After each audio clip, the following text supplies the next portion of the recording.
Hi, ಇದು ನನ್ನ ದಿನಚರಿ. ಇದ್ಯಾರು ಅಂತ ನೋಡ್ತಿದ್ದೀರಾ ಅಲ್ವಾ? ಇದು ನನ್ನ ಮುದ್ದು ಸೊಸೆ.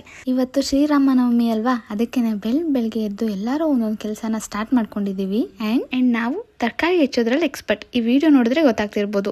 ಅದ್ರ ಜೊತೆಗೆ ಸ್ವಲ್ಪ ಚಿಕ್ಕ ಪುಟ್ಟ ಕೆಲಸಗಳನ್ನೆಲ್ಲ ಅಮ್ಮಂಗೆ ಮಾಡ್ಕೊಡ್ತಾ ಇವಾಗ ಎಲ್ಲ ಆಯ್ತು. ಇವಾಗ ಸ್ವಲ್ಪ ಪಾನಕ ಮತ್ತೆ ಹೆಸರು ಬೇಳೆಗೆ ರೆಡಿ ಮಾಡೋದಕ್ಕೆ ಹೆಲ್ಪ್ ಮಾಡ್ತಾ ಇದ್ದೀನಿ. ಅಮ್ಮ ಅಂತೂ ಸೇಮ್ ದೇವಸ್ಥಾನದಲ್ಲಿ ಮಾಡ್ತಾರಲ್ಲ ಅದೇ ತರ ಮಾಡ್ತಾರೆ. ನನ್ಗಂತೂ ಸಿಕ್ಕಾಪಟ್ಟೆ ಇಷ್ಟ. ಹಾಗೆ ಪೂಜೆ ಎಲ್ಲ ಆಯ್ತು ಮನೆಯಲ್ಲಿ. ಅಮ್ಮ ದೇವಸ್ಥಾನಕ್ಕೆ ಹೋಗೋಣ ಅಂದ್ರು. ಅದಕ್ಕೆ ಫ್ರೆಶ್ ಆಗಿ ಸ್ನಾನ ಮಾಡಿ ರೆಡಿ ಆಗಿ ಈಗ ತಾನೇ ಸ್ಕಿನ್ ಕೇರ್ ಎಲ್ಲ ಮುಗಿಸ್ಕೊಂಡು ವರ್ಷ ಏನ್ ಮಾಡ್ತಾ ಇದ್ವಿ ಅಂದ್ರೆ, ಒಂದು ತುಂಬಾ ಚೆನ್ನಾಗಿರೋ ರಾಮನ ದೇವಸ್ಥಾನ ಇದೆ, ಅಲ್ಲಿಗೆ ಹೋಗ್ತಾ ಇದ್ವಿ.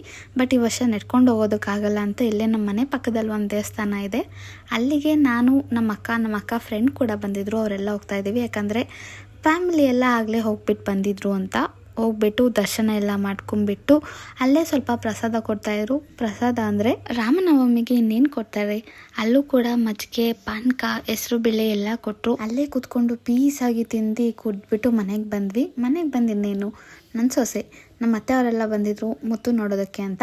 ಸೊ ಅವಳನ್ನ ಆಟ ಆಡಿಸ್ಕೊಂಡು ಕೂತ್ಕೊಂಡ್ವಿ. ಹಾಗೆ ಸ್ವಲ್ಪ ಮಾತಾಡಿಕೊಂಡು ಮತ್ತೆ ನಮ್ಮಮ್ಮ ಮಜ್ಜಿಗೆ ಪಾನಕ ಎಲ್ಲ ತೊಗೊಬಂದರು. ಮತ್ತೆ ಅದನ್ನು ಕುಡ್ಕೊಂಡು ನಾನು ಇಷ್ಟರಲ್ಲಿ ಒಂದು ನಿದ್ದೆ ಮಾಡಿಕೊಂಡು ಎದ್ದಿದ್ದೆ. ಫ್ರೆಶ್ ಆಗಿ ಕುಡಿದ್ಬಿಟ್ಟು ಅವಳಿಗೆ ಇನ್ನೂ 3 ತಿಂಗಳು, ನಾವಾಗಲೇ 30 ವರ್ಷವರೆಗೂ ಮಾತಾಡ್ಕೊಂಡು ಕೂತ್ಕೊಂಡು ಇವತ್ತು ಮುಗಿಸಿದ್ವಿ.